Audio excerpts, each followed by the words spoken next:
Assalamualaikum warahmatullahi wabarakatuh. Masih bersama Erna Cleopatra, tentunya bersama bintang-bintang tamu yang luar biasa.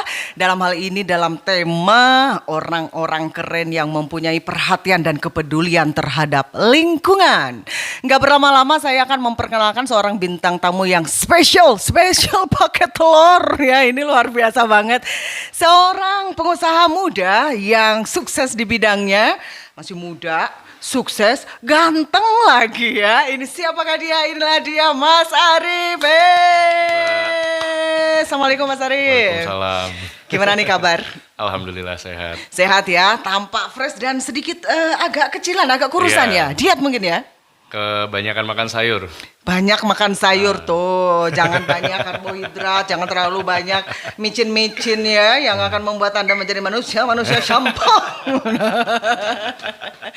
Mas Arif, gimana kabarnya sekarang ini, sibuk ngapain aja nih? Alhamdulillah sehat Mbak, lagi progres mau mulai pembangunan yang selanjutnya di Kota Batu. Nice, yang selanjutnya dalam tanda kutip, apakah itu?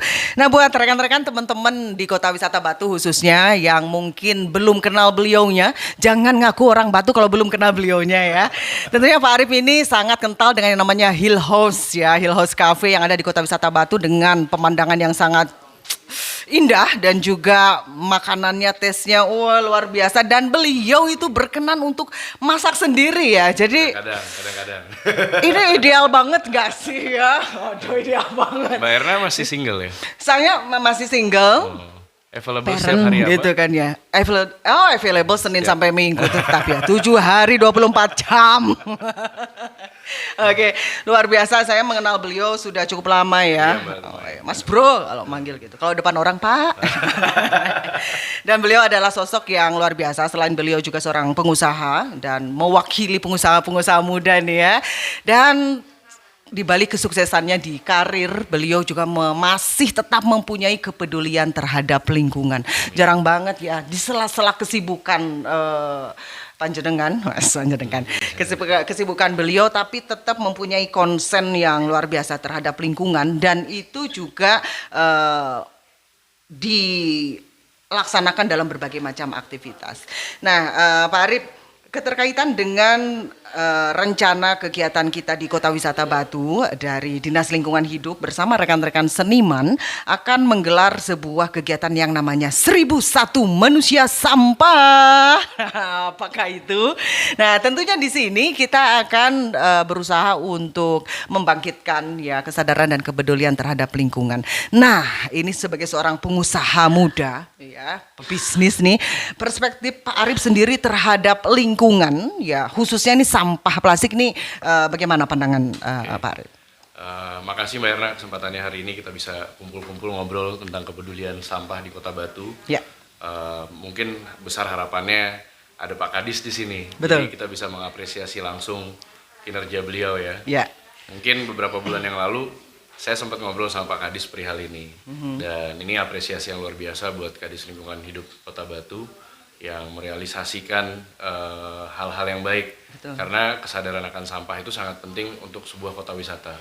Karena sampah ini adalah penyumbang devisa terbesar dalam kota wisata. Kalau dalam 5-10 tahun ke depan sampah ini tidak ditata dengan baik, mungkin Batu ini yang cantik ini bisa nanti jadi gunung sampah, Mbak. Betul, kota wisata sampah kalau nggak dikelola dengan baik, kalau nggak di-handle dengan baik ya. Makanya itu ya kita harus mulai dari diri kita sendiri. Betul. Creating awareness, ya kan, mulai dari hal yang kecil, mungkin penggunaan sampah plastik di rumah yang mulai dikurangin, ya mulai dari situ, yang itu mulai dari diri sendiri ya Mbak. Mungkin dikelanjutkan dengan usaha yang tidak menggunakan sedotan plastik, kantong plastik, ataupun segala sesuatu yang berhubungan dengan plastik, gelas plastik, sendok garpu plastik, itu sudah mulai dikesampingkan. Terus kalau sampai yang mungkin lebih ekstrimnya lagi, untuk pengusaha mau melakukan supplier itu tidak menggunakan plastik juga, tapi berbahan dasar pelepah pisang dan juga keranjang dari rotan itu Mbak. Oke. Keranjang dari kayak besek itu loh Mbak. Iya, iya, Nah, jadi non plastik. supplier itu yang supply barang-barang ke restoran juga kita nggak mau nerima barang plastik. Mungkin dari hal kecil itu aja udah banyak memberikan dampak buat lingkungan. Oke. Kalau satu hari yang datang 100 orang berarti kan 100 kantong plastik tuh Mbak, 100 porsi ayam biasanya 20 porsi ayam lah, 20 kantong plastik. 20 kantong plastik hilang kan udah lumayan, Mbak. Oke. Jadi hal-hal seperti itulah yang harus kita mulai. Oke, menarik sekali ya. Hanya saja yang perlu di garis bawah ini, Pak Arif ya. Dari yang Bapak sampaikan itu memang kita sering dengar nih. Tapi pertanyaannya adalah, Pak Arif sebagai pengusaha udah melakukan itu belum? Kalau belum melakukan nggak mungkin saya sampaikan, Mbak. Malu sendiri kan. Kalau belum melakukan jangan sampai menyampaikan, katanya kan malu sendiri. Berarti memang Pak Arif di berbagai macam varian bisnisnya sudah menerapkan hal tersebut ya? Kebetulan saya diedukasi dari orang tua sehingga kita punya tingkat kesadaran yang tinggi. Ya. Dari kecil kalau misalnya kita jalan-jalan, kebetulan saya lahir besar di Bali ya, Mbak. Oke. Jadi dari kecil kalau memang jalan di pantai kita ngeliat sampah, kita biasa pungut. Ya. Puntung rokok, botol plastik atau apapun kita punya kesadaran pungut. Dan kalau air bekas itu tidak langsung kita buang ke tempat pembuangan air, Mbak, tapi diarahkan ke pot-pot yang tersedia di sekitar restoran atau kafe kita untuk jadi keperluan konsumsi daripada lingkungan hidup yang ada di lingkungan kita. Oh, kalau lagi jalan ada sampah langsung dipungut ya? Iya, mungkin kalau ada sampah masyarakat dipungut juga nggak? Kita buang aja, Mbak. Mungkin kalau yang rokok paling gampang, Mbak. Habis rokok itu biasain jangan dibuang kalau nggak ada tempat sampah, tapi dikantongin. Nah, ini orang kita ini masih belum punya tuh kesadaran kayak gitu, karena dia masih punya kebiasaan kalau ngerokok ya sentil aja di mana aja kan. Ya, nah, coba kita mulai awareness, kalau memang tidak ada tempat sampah ya kamu kantongin. Betul. Saat ketemu tempat sampah baru dibuang. Gitu. Kalau nggak mau kantongin, telan aja sama puntungnya gitu kan ya. Buat perokok-perokok itu loh, tolong. Jangan disentil, dibuang kemana aja. Enak aja ya. Jadi memang Pak Arif ini sudah diterapkan sedari kecil oleh orang tua ya. Betul. Apa kaitannya dengan kultur, Pak? Ada nggak ya, kita tahu bersama bahwa sampah ini memang menjadi masalah di berbagai macam kota, nggak hanya Kota Batu. Wah, seluruh Indonesia pasti bingung ya, setiap kota sampah kemacetan itu merupakan masalah yang tentunya menjadi PR besar bagi semua pihak gitu ya. Kalau di pendidikan agama kita, mungkin agama Islam kan kebersihan sebagian dari iman, Mbak. Nadzatul minal iman ya. Jadi mungkin ya sesimpel itulah terhadap pola kebersihan kan. Kebersihan itu kan mencerminkan diri kita sendiri kan. Kalau kita sendiri tidak bersih, tidak bisa merawat lingkungan, ya mungkin orang bisa menilai juga sesukses-suksesnya orang ini, sebaik-baiknya orang ini, hidupnya aja berantakan kok. Iya kan? Betul sekali. Bisa dilihat dari sana ya. Iya. Besok saya ketemu sama Mas Arif ini, saya mau rapih dulu gitu kan. Tolong bersihin dulu gitu ya, luar biasa. Satu yang menggelitik di sini Pak Arif, bahwasanya nilai-nilai yang ditanamkan oleh orang tua terhadap anak sedari kecil itu akan membentuk sebuah kebiasaan. Betul. Ya. Jadi hal ini memang perlu ditanamkan sedari dini ya Pak Arif ya. Betul. Ya ini makanya salah satu yang lagi sedang kita mau coba bangun di Kota Batu. Mungkin saya boleh sampaikan di sini sedikit ya. Betul. Kita lagi mencoba membangun satu resort, tapi dengan konsep sustainability eco resort. Oke, bisa dijelaskan itu? Jadi menyelaraskan lingkungan hidup ini tanpa merusak alamnya sama sekali. Dan ramah lingkungan ramah itu ya. lingkungan semua. Dan tidak menebang pohon, tidak merusak pohon, malah kita merawat, menambah biota-biotanya dan yang lain-lain. Dan satu harapan saya adalah nantinya cita-cita saya itu untuk bisa membangun satu sekolah dengan standar nasional plus dengan kurikulum alam, Mbak. Nah, suka nih saya sama yang plus ini. Gimana itu, Mas Arif? Plusnya itu bukan bule ya, Mbak. Oh, baik. Plusnya ini standar edukasinya. Oh, baik. Siap. Ya, tapi dengan surroundingnya alam sehingga anak-anak ini ya mengerti betul lah tentang lingkungan hidup. Betul. Dan biasa hidup di dalam lingkungan yang terbuka. Iya. Karena memang sistem pendidikan yang mungkin lebih bersatu dengan alam tentunya juga saya pikir itu akan lebih bagus lagi. Betul. Ya. Kemudian juga dengan pola pendidikan yang tidak begitu jauh gitu jenjang antara guru dengan murid gitu ya. Kan, karena kalau kita lihat sekarang mungkin zamannya Mbak Erna sama zamannya saya sekolah dulu gadget belum ada ya, Mbak. Betul sekali ya. Kita mainnya lereng terus karet ya kan. Sempoa matematikanya masih belum pakai kalkulator mungkin dulu ya itu ya. Iya. Cuman kan sekarang anak-anak ini udah apa-apa di gadget semua kan. Betul. Kalkulatak zaman dulu ya, bukan kalkulator, kalkulatak pakai otak. Anak-anak nangis ini karena nggak dikasih gadget. Ya. Betul. Kan? Sekarang gimana caranya kita ngembaliin habit anak-anak kita untuk kembali kepada alamnya yang sebenarnya harusnya mereka sehari-hari itu ya mainlah di kebun, berlari-lari dengan teman-temanmu, main benteng, betul, main petak umpet dan lain-lain. Nah sekarang itu kan kebiasaan itu mulai hilang, Mbak. Iya. Nah hal-hal itu mungkin yang kita mulai harus bisa tingkatkan lagi. Ya mungkin bagi para orang tua ya, Bapak Ibu yang ada di rumah mungkin merasakan bagaimana generasi milenial, generasi Z memang ada karakter yang berbeda mungkin dengan zaman dulu ya. Ada beberapa hal positif di mana memang anak-anak lebih cepat gitu ya, lebih tangkas, lebih pinter, gampang cari informasi apapun. Tapi di sisi lain memang anak-anak kita ada kecenderungan untuk mungkin males ya, mager aja karena ada HP, terus lebih cuek terhadap lingkungan. Kadang orang tuanya juga mikir simpel, udahlah daripada anak main keluar kasih handphone aja.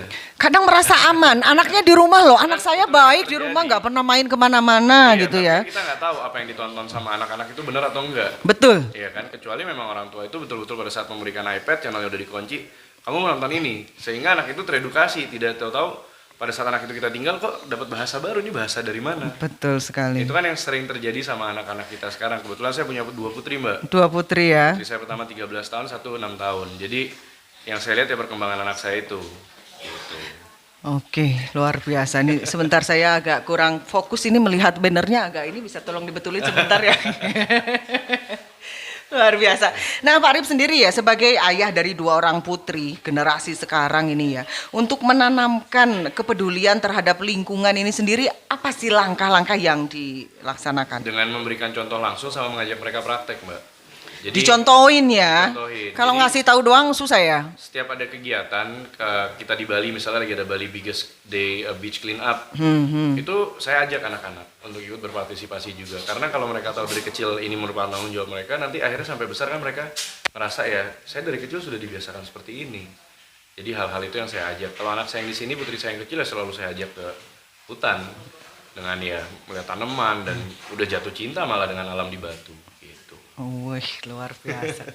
Nah, kalau kita bicara sosok seorang Mas Arif ini ya, sejauh yang saya tahu bahwa beliau selain pengusaha ya, salah satunya di Hill House, kemudian juga resort next project yang akan digarap bersama, beliau juga sangat aktif di berbagai macam organisasi ya, sebagai pembina ya, baik mungkin di Gekrap, PWI Malang Raya, kemudian dan banyak lagi lah yang lainnya.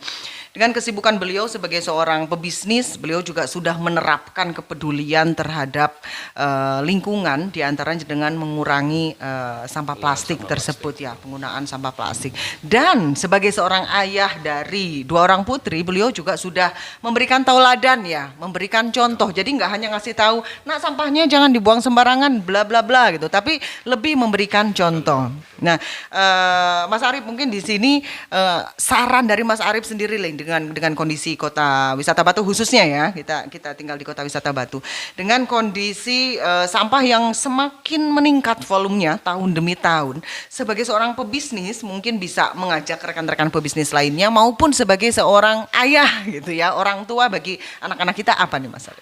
Ya mungkin starting to creating awareness dari tempatnya masing-masing ya, Mbak. Okay. Kalau yang pelaku bisnis ya di tempat usahanya bukan hanya diberikan imbauan, tapi staffnya juga diedukasi sehingga bisa turun sampai ke customer-customernya. Kalau yang di rumah ya kita sebagai orang tua wajib mencontohkan ke anak-anaknya. Dan kalau kita yang bergaul ya kita harus bisa menjadi contoh di lingkungan kita juga. Mungkin hal-hal seperti itu yang harus dimulai dulu. Kayak hal yang akan dibuat 1001 manusia sampah ini ya saya sangat setuju sekali, karena kalau memang ini terrealisasi di pinggir jalan Kota Batu atau di spot-spot yang bagus di Kota Batu, otomatis kan orang akan sadar, oh sampah ini dikelola bisa jadi seperti ini. Karya seni ya. Karya seni ya kan. Kita sebutnya itu instalasi kan, instalasi sampah kan. Dan kalau instalasi sampah itu bisa sampai viral, itu creating awareness bahwa, don't throw your rubbish there, malu dong. Ya. Ya kan, don't throw your rubbish here, malu dong. Ini kita harus dijadikan instalasi sampah. Nah jadi kalau emang bisa itu instalasi sampah di tempat biang-biangnya orang buang sampah, mudah-mudahan itu bisa jadi awareness buat yang lain. Cuman perlu juga Mbak terlibatnya stakeholder dari masing-masing daerah untuk memberikan mengedukasi ke masyarakat. Karena yang kita tahu ya tanpa edukasi hanya pajangan aja itu bagaikan iklan lalu kan gitu. Jadi ya kita berbuat sambil mengedukasi, itu kewajibannya kita mungkin. Betul, itu poin utamanya ya, bahwa dari setiap kegiatan yang kita laksanakan ada nilai edukasi yang disampaikan kepada masyarakat, sampai masyarakat terkecil yaitu keluarga kita. Jadi menjadikan itu sebagai behavior ya, kebiasaan yang tentunya menjadi budaya, itu akan sangat lebih baik ya Pak Arif ya. Mungkin kan kalau zaman dulu ada kebiasaan kita gotong royong ya Mbak. Gotong royong, kerja bakti gitu ya. Kan? Kalau sekarang udah hal-hal seperti itu sepertinya udah mulai hilang ya Mbak Udah ya? mulai hilang, Mungkin itu yang mulai harus diinin lagi. dibangkitkan lagi, dibangunkan lagi. Jiwa gotong royongnya sama-sama kan. Mungkin yang di komplek Pak RT-nya itu, ayo setiap hari Minggu jam 6 pagi Betul. kita gotong royong ya kan. Nah itu mungkin yang udah mulai mesti digalakkan lagi sekarang. Betul. Individualismenya juga lebih terkikis Betul. gitu ya. Luar biasa. Kalau sama beliaunya itu ide-ide semua pokoknya ya. Kalau ngobrol itu daging semua. Luar biasa. Karena kalau kita bicara mengenai sampah Pak Arif ya, sebagus apapun kita menghandle penanganan sampah ini sendiri, pembuangannya misalkan ya, tapi tetap kalau habitnya dari masyarakat ini tidak dirubah, tidak ada kesadarannya ini, memang itu agak susah ya. Memang betul Mbak. Karena Dan, sampah kan selalu ada. Banyak Ya. orang juga yang tidak percaya bahwa sampah itu sebenarnya kalau di-manage dengan baik bisa menghasilkan uang yang banyak. Ya kan? Cuman banyak orang juga sampah aku jijik. Betul. Ya kan? Jadi ada teman-teman yang akhirnya kita dorong juga, udah kamu daripada ngelihat sampah itu jijik, kamu nggak punya uang, coba kamu lakuin dulu, ya kan? Kumpulin sampah, kamu jual, ada hasilnya nggak? Betul. Nah di situ kan mereka akhirnya tahu, oh ternyata nggak semua sampah ini menjijikan, sampah juga bisa jadi duit, Betul. asal bisa dikelola dengan baik. Ya. Kan gitu. Itu yang mungkin yang harus banyak hal yang bisa dikerjakan dari pengelolaan sampah. Kalau kita kreatif itu sebenarnya Betul. banyak yang bisa kita gunakan dari sampah itu Betul. ya. Bagaimana mencari nilai guna Nilai guna dari daripada sampah sampah. yang kita buang. Pak Arif, sebagai seorang pengusaha kita tidak pungkiri bahwa penggunaan plastik ini memang membantu ya. Dalam arti nih ya, dalam tanda kutip, memang plastik itu lebih praktis, lebih murah. Kalau secara cost efficiency memang mungkin betul Mbak. Tapi itulah kembali ke diri kita juga ya.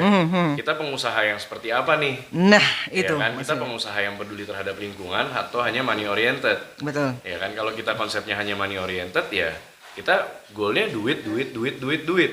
Ya. Ya kan, tapi kalau memang kita pengusaha yang care about ourselves, care about our environment, and care about the other people around us, Ya. ya bisalah menyisihkan sebagian keuntungannya untuk kepedulian itu, Mbak. Betul sekali. So we don't have to think about our benefit in the Ya, short time ya. betul. Mikir keuntungan dalam waktu dekat tapi kemudian banjir gitu gara-gara sampah kan. sama aja bohong. Wah, luar biasa Iya. nih ruginya buat banyak orang. Betul. So di sini mungkin Pak Arif bisa mengajak ya teman-teman pebisnis pengusaha. Ya mungkin teman-teman semua ya kita mulai sadar akan kebersihan, sadar akan sampah plastik, reduce using of plastic, think about the global warming and all the Ya. environments that gonna happen in the world, dan mulailah mengejas penggunaan sampah plastik menggunakan plastik-plastik lain yang lebih eco-friendly, sehingga kita bisa menjaga Kota Batu yang saat ini tengah berkembang pesat. Betul. Dan kedepannya Kota Batu ini bisa menjadi kota pariwisata nomor 1 di Jawa Timur Amin. dan bebas sampah plastik tentunya. Luar biasa. Yuk para pengusaha ya, kurangi penggunaan plastiknya Sampah plastik, betul. di lingkup kerjanya dan percayalah, bedanya cuma dikit kok ya, nggak banyak-banyak kan. Selisih sedikit tapi manfaatnya jangka panjang, Mbak. Luar biasa, karena kita tidak hanya berpikir mengenai masa depan kita sendiri saja, karena ada anak cucu kita yang perlu kita. Suami juga ya, Mbak. Ini masih lama durasi. Sesinya lain. Saya mungkin akan berpikir untuk membuat suami dari plastik.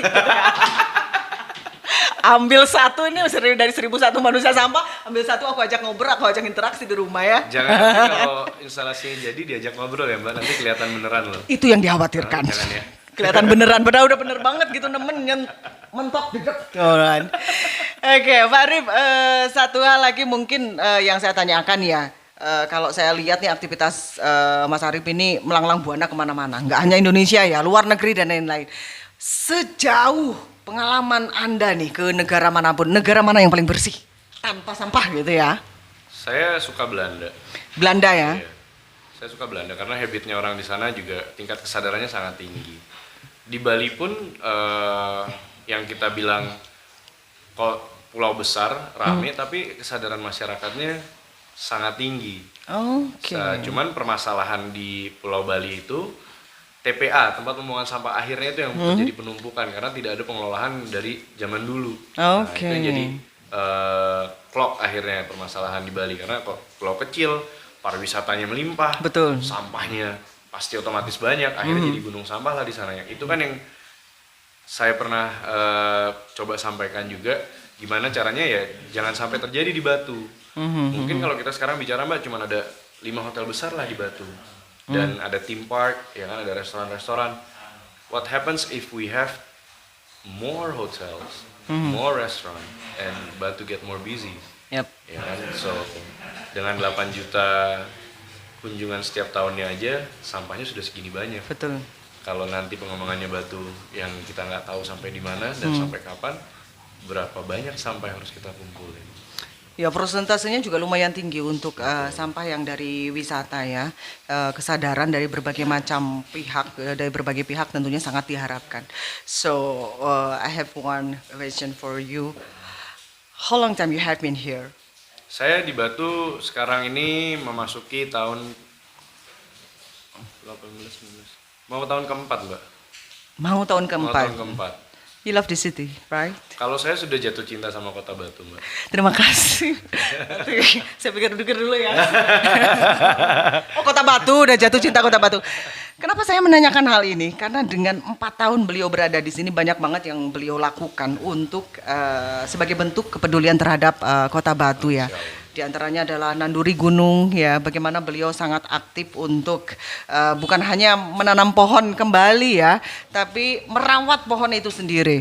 Untuk aktivitas Bantu lain sama apa nih? teman-teman banyak kan semua, Mbak, Ya, dari ya. lintas organisasi semua kan. Itu kan peran serta aktif dari masyarakat dan juga semua organisasi yang terlibat di Batu yang peduli terhadap lingkungan hidup. Oke, the last question is, backgroundnya dulu tinggal di Bali sebagai kota wisata, ya tentunya juga di Batu juga merupakan kota Kota wisata, wisata, ya ini sebagai perbandingan juga. And then you have visit a lot of country in the world, so, oke, bisa membandingkan satu sama lain gitu kan. So, apa sih yang diharapkan oleh Mas Arief ini untuk kota wisata Batu dengan dasar bahwa Anda sangat mencintai kota ini? Mungkin ngambil positifnya dari kota Bali, dari Bali dan juga beberapa negara lain atau bagaimana?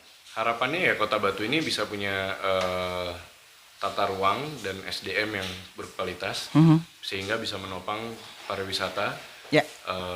Tidak hanya pariwisata biasa tapi konsep pariwisata premium yang bisa disajikan di Pulau Jawa. Karena yang sedang digembor-gemborkan oleh Pak Presiden ataupun Pak Menteri dan Pak Gubernur adalah wisata premium di Labuan Bajo. Ya, betul. Ya kan? Sedangkan itu ekspektasinya adalah ekspatriat. Kenapa kita nggak buat wisata premium untuk lokal Ya. di Kota Batu ini dengan memperbaiki tata ruangnya, kelola sampahnya, transportasinya dan lain-lain, sehingga Batu ini tetap bisa menjadi pamor kota wisata keluarga. Saya sebutnya Batu ini kota wisata keluarga ya, Mbak. Ya, oke. Nomor 1 di Pulau Jawa.